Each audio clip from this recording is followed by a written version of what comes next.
Assalamualaikum warahmatullahi wabarakatuh.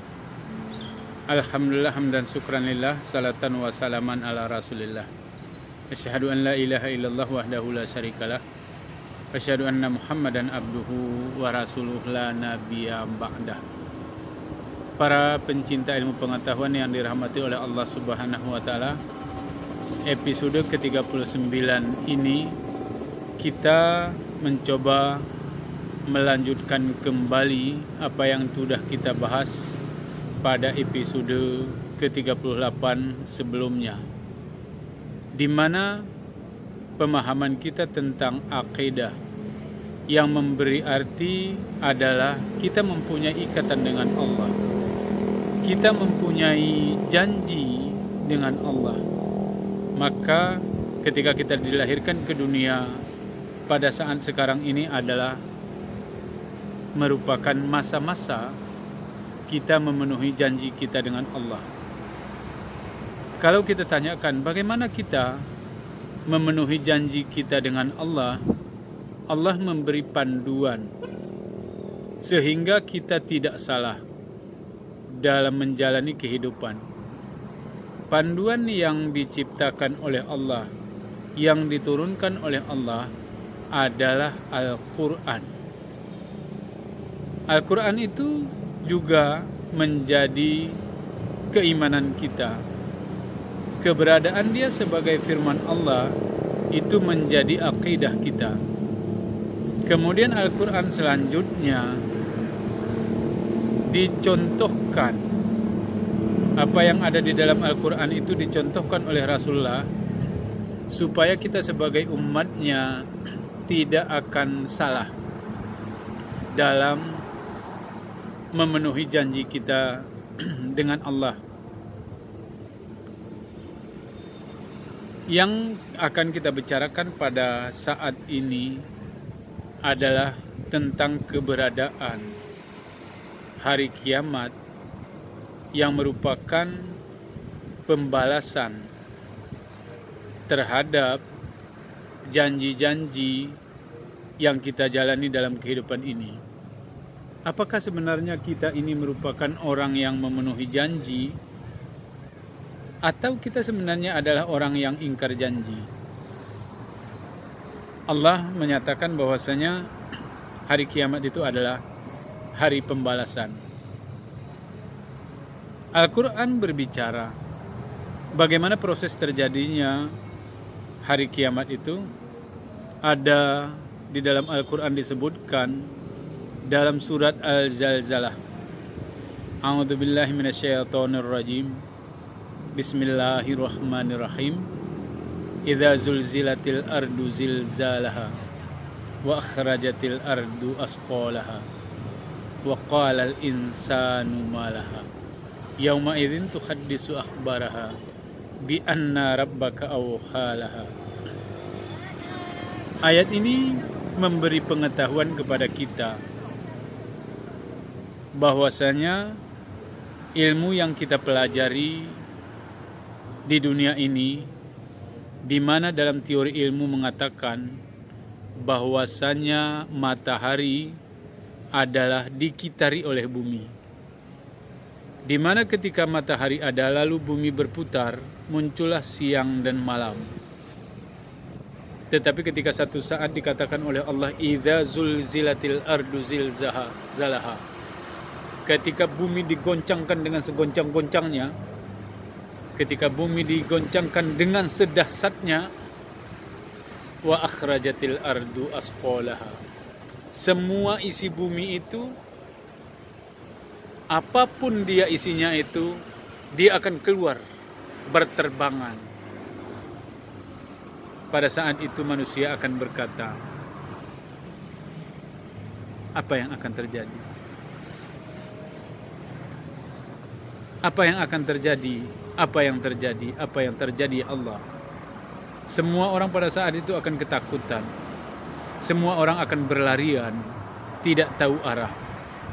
Karena pada saat itu adalah goncangan bumi yang sangat dahsyat. Semua isi bumi akan keluar. Pada saat itulah semua manusia akan dimatikan oleh Allah Subhanahu wa ta'ala. Ketika manusia itu dimatikan, maka tibalah nanti satu saat dia akan dimunculkan, akan dilahirkan kembali dalam masa atau untuk masa pertanggungjawaban semua amal di dunia. Mereka akan bermunculan sebagaimana jamur bermunculan dari tanah. Pada saat itu bumi tidak ada lagi. Yang ada hanya matahari. Kita dimunculkan, dilahirkan, dikeluarkan dari bumi, dari alam kubur yang disebut dengan alam barzah. Selanjutnya kita berjalan dengan tempuhan jalan yang sangat jauh, yang pada saat itu tidak ada ukuran kilometer lagi, tidak ada ukuran berapa mil, tidak ada ukuran berapa batu. Itulah yang akan kita jalani dengan berjalan kaki di bawah terik panasnya matahari. Sehingga tidak salah ketika banyak orang mengatakan bahwasanya pada hari kiamat itu adalah matahari itu sejengkal dari kepala kita. Kita terus berjalan dalam terik matahari. Ketika amal kita tidak bagus, Allah katakan, la zilla illa zillu. Tidak ada naungan, tidak ada payung, tidak ada atap, kecuali naungan Allah Subhanahu wa ta'ala. Perjalanan terus berdasarkan amal kita. Masih bisa kita katakan, kalaupun boleh, pada saat itu sebenarnya tidak ada hukuman. Yang ada hanyalah keadaan yang kita jalani dengan tidak ada fasilitas yang memudahkan kita, karena amal yang kita lakukan di dunia tidak dapat membantu kita pada saat itu. Berjalan terus di bawah matahari yang tidak ada naungan, peluh keluar, keringat bercucuran, basah. Tidak salah ketika orang katakan bahwasanya pada saat itu dalam jauhnya perjalanan, lelahnya tidak ada minuman, keringat berkeluaran, lidah akan keluar. Terus lidah kita akan keluar karena jauhnya perjalanan. Tidak salah bila dikatakan pada saat itu lidah kita terkadang diinjak oleh kita sendiri.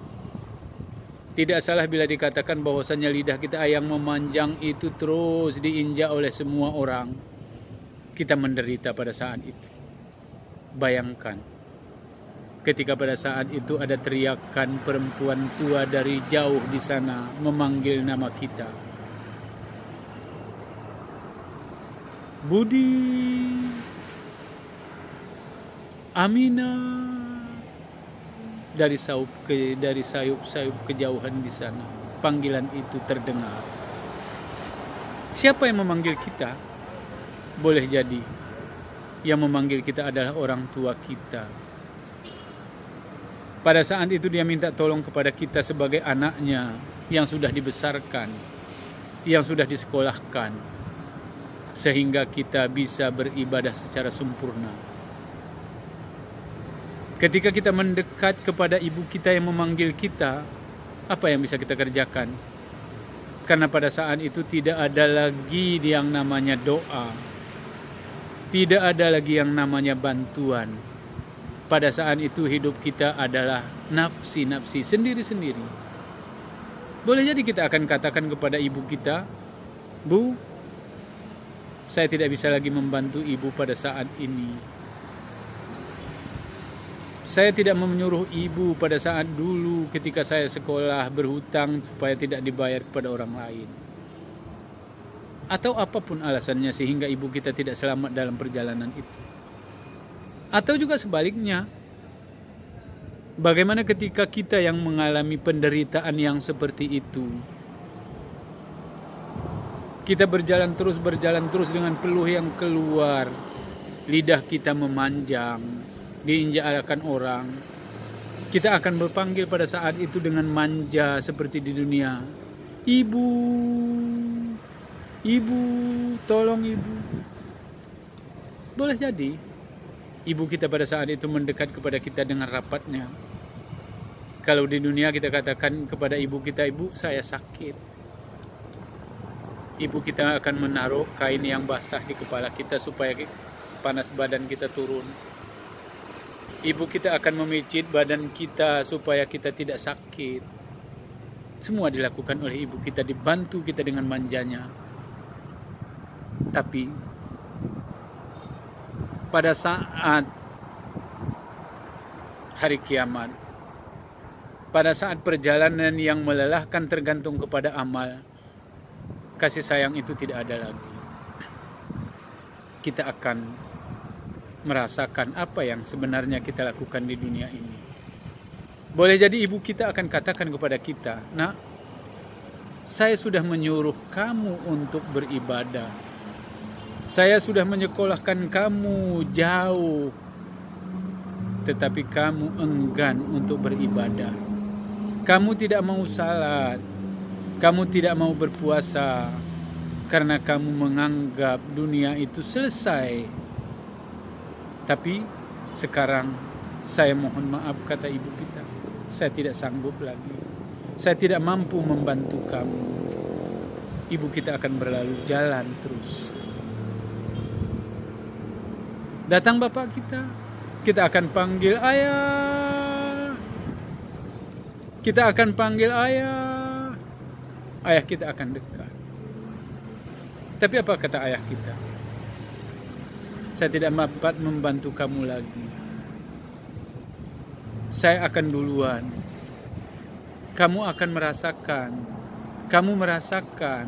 apa sebenarnya hasil amal yang kamu lakukan di dunia." Ayah kita berlalu. Ayah kita lewat. Kita dengan lelah akan berjalan terus, berjalan yang tanpa hentinya. Yang pada saat itu tidak ada lagi malam seperti saat sekarang ini. Karena hanya ada satu matahari. Tidak ada lagi pada saat itu yang namanya awan, yang bisa kita menjadikan dia sebagai naung untuk kita berteduh. Yang ada cuma matahari dengan kepanasan itu. Terus perjalanan berjalan terus. Sampai nanti kita dikumpulkan di padang mahsyar. Di mana di padang mahsyar nanti kita akan dihisab. Akan dipertanggungjawabkan seluruh amal-amal yang kita lakukan di dunia ini dalam rangka memenuhi janji kita dengan Allah pada saat ketika di Lauh Mahfuz. Apakah kita janji-janji itu bisa kita sadari sekarang kita lakukan? Kalau tidak, nanti realita itu akan kita alami. Kita harus ingat penderitaan-penderitaan ketika pada saat itu tanpa ada lagi yang namanya batasan awal dan batasan akhir. Kenapa tidak ada lagi batasan? Karena di situ nanti adalah abadan-abadan, kekal. Tidak ada lagi malam, tidak ada lagi waktu jam berputar, enggak ada lagi. Kalau masih ada, kita katakan malam, masih ada hari esok. Kalau masih ada jam 1, kita bisa katakan nanti jam 2. Tapi pada saat itu nanti angka tidak ada lagi. Dia akan tetap berhenti. Makanya kita percaya. Kalau ada orang yang mengatakan bahwasanya nanti di hari kiamat, semua orang tidak ada yang tua lagi. Semua orang tidak ada yang muda lagi. Kenapa? Karena pada saat itu abadan-abadan. Tidak ada hari esok. Tidak ada kata-kata nanti. Itulah perjalanan yang selama-lamanya. Jadi penderitaan yang kita alami adalah penderitaan yang abadan-abadan selamanya. Kebahagiaan yang kita alami, kebahagiaan yang kita rasakan adalah kebahagiaan yang abadan-abadan selamanya. Karena itu, para pencinta ilmu pengetahuan yang dirahmati oleh Allah Subhanahu wa taala, mungkin agak sulit logika kita memahami, walaupun ada ungkapan dalil nas yang mengatakan perbandingan 1 hari dengan 5.000 tahun dan seterusnya. Karena dalam logika kita, ketika masih ada angka berarti masih ada akhir dari semuanya. Tetapi yang kita pahami dalam makna abadan-abadan, sebenarnya akhirnya tidak ada lagi. Penderitaan akan selama-lamanya dialami dengan penderitaan. Kebahagiaan akan dialami dengan kebahagiaan. Karena itu tergantung kepada kita pada saat sekarang ini. Kita mau memilih mana? Allah sudah mengatakan bahwasanya neraka itu diciptakan bagi mereka yang tidak mau masuk surga. Ingat, neraka diciptakan bagi mereka yang tidak mau masuk surga. Allah tidak merahasiakan surga itu. Dia memberi petunjuk, Dia memberi kitab suci, Dia memberi Al-Quran kepada kita sebagai panduan.